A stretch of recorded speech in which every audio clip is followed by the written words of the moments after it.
All India Radio presents Morning News.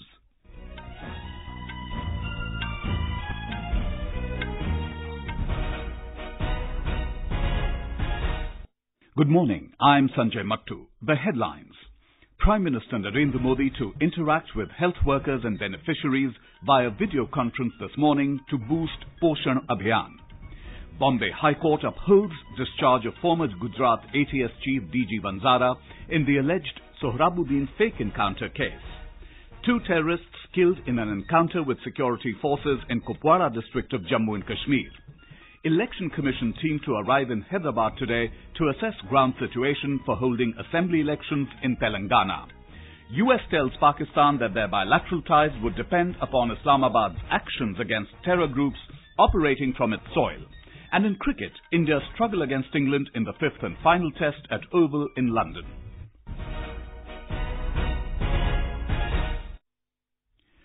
Prime Minister Narendra Modi will interact with Asha and Anganwadi workers and health beneficiaries via video conference this morning as part of Poshan Mah, the month devoted to nutrition.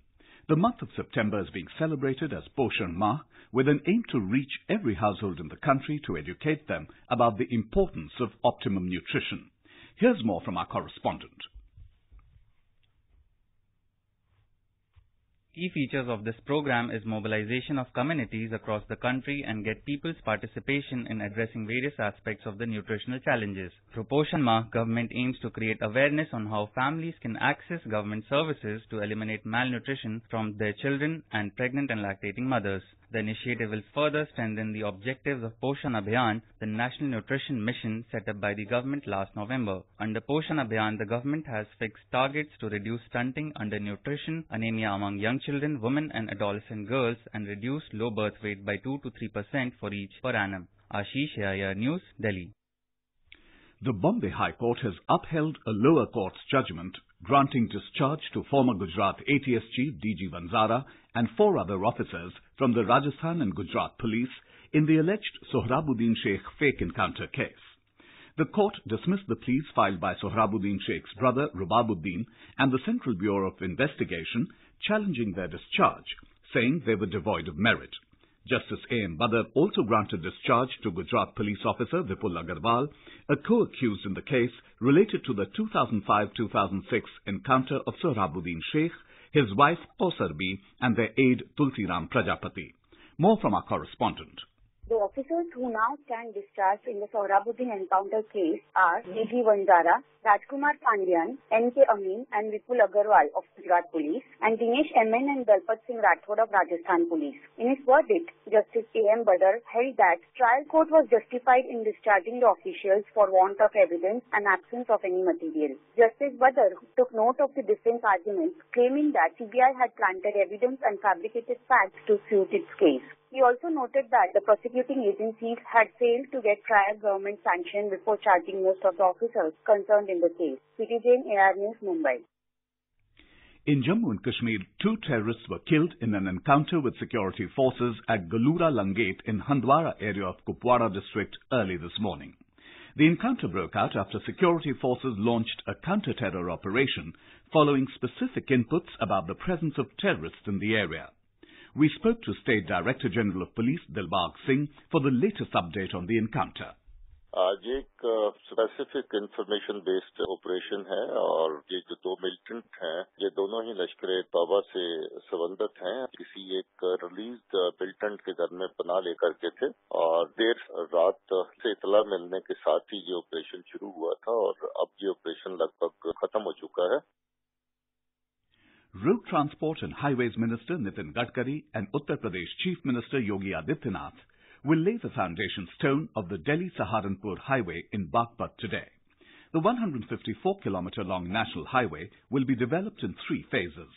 In the first phase, a 61-kilometre long stretch of the highway from Baghpat to Shamli will be developed, for which over 700 crore rupees has been allotted.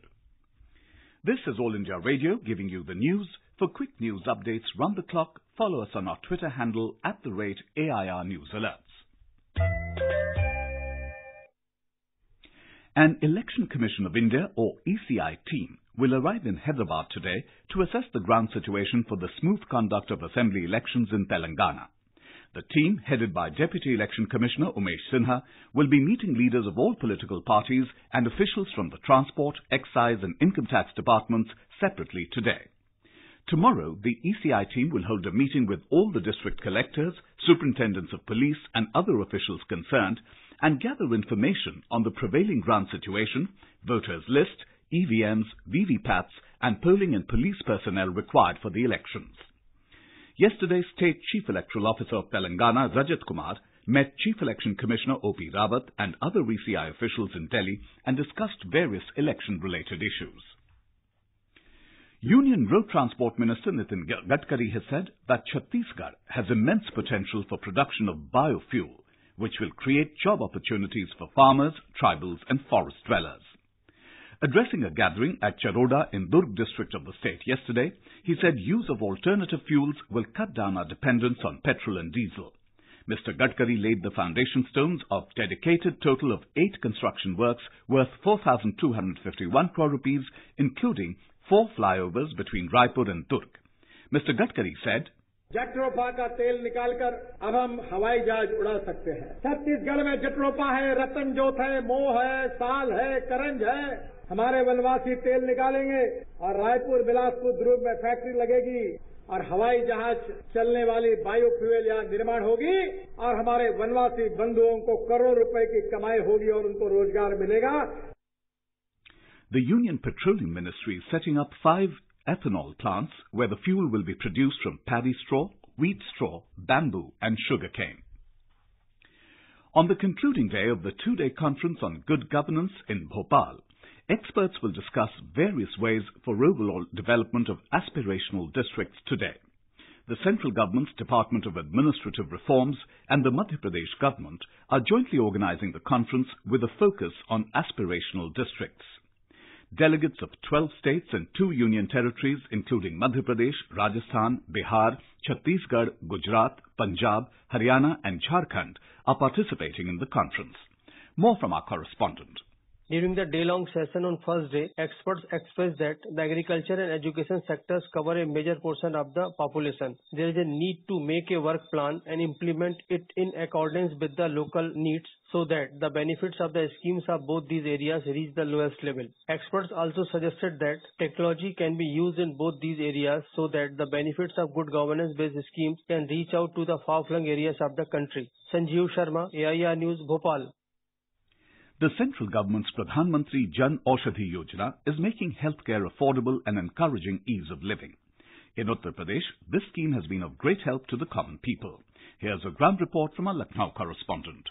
Lakhs of patients in a state are getting cheaper medicines on medical stores called Jan Aushadhi Kendras run under the central government's Pradhan Mantri Jan Aushadhi Yojana. At Bareilly district's Jan Aushadhi Kendra, one patient Prema Devi told AIR that they now get medicines far cheaper than the market rate. प्रधानमंत्री जन औषधि केंद्र जो खुले हैं यहाँ पे 50 से 75% सस्ती दवाइयाँ मिल रही हैं जो कि मिडिल क्लास के लिए और गरीबों के लिए बहुत बेनिफिट है। वरना तो आम पब्लिक के लिए बहुत दिक्कतें होती थी। कम से कम अपनी बीमारी के लिए दवाइयाँ तो सस्ती लेके अपना इलाज संभव कर सकते हैं। These Jan Aushadhi Kendras are not only selling generic medicines but also providing employment to the educated youth in state. Chemist at one Jan Aushadhi Kendra of Bareilly district told AIR that they also sell surgical items on cheaper rates on these stores along with other medicines.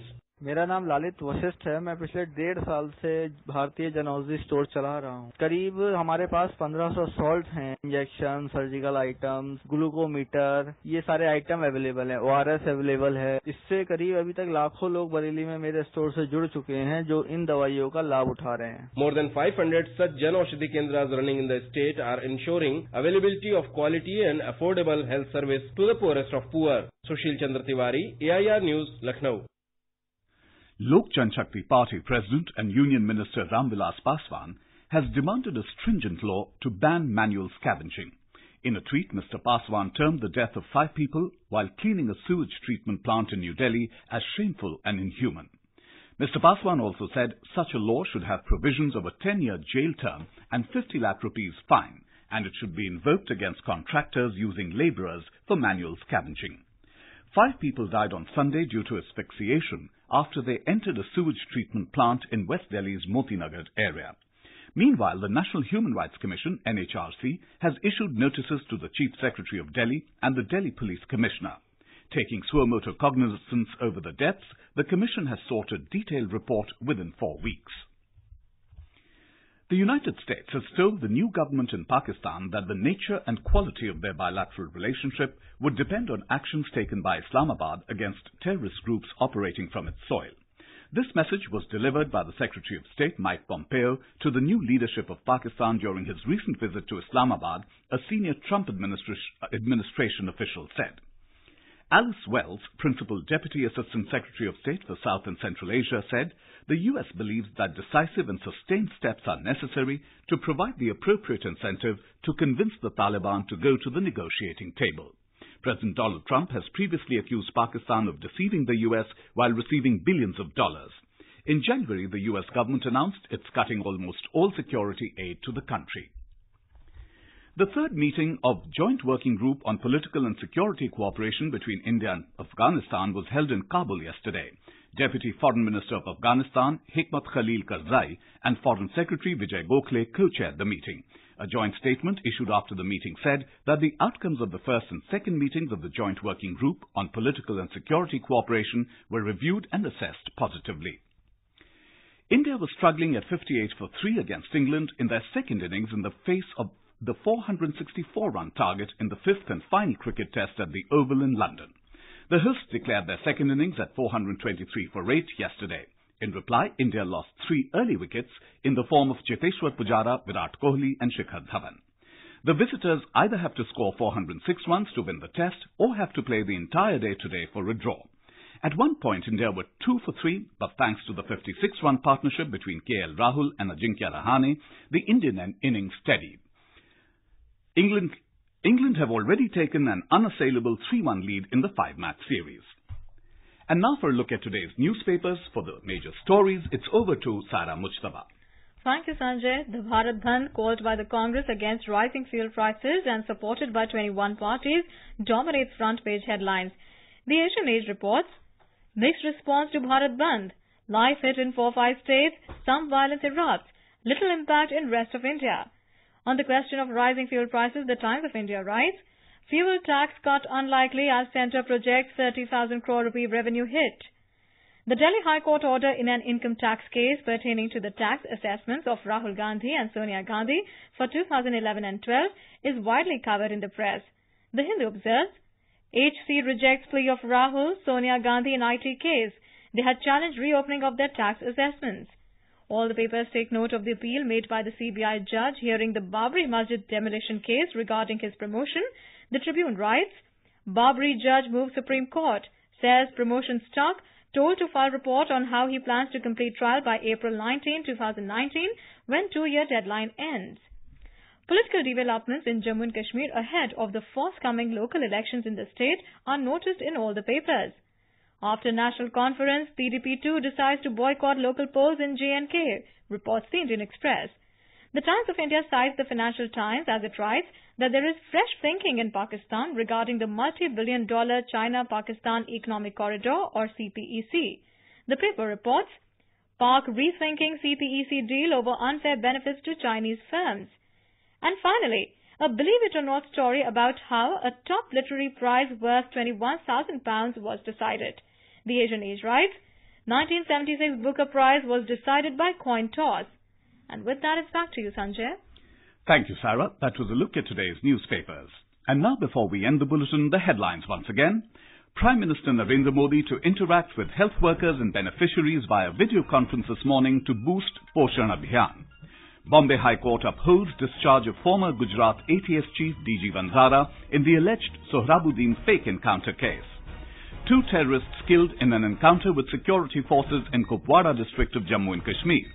Election Commission team to arrive in Hyderabad today to assess ground situation for holding assembly elections in Telangana. US tells Pakistan that their bilateral ties would depend upon Islamabad's actions against terror groups operating from its soil. And in cricket, India struggle against England in the 5th and final test at Oval in London. And with that, we end the morning news. Have a nice day.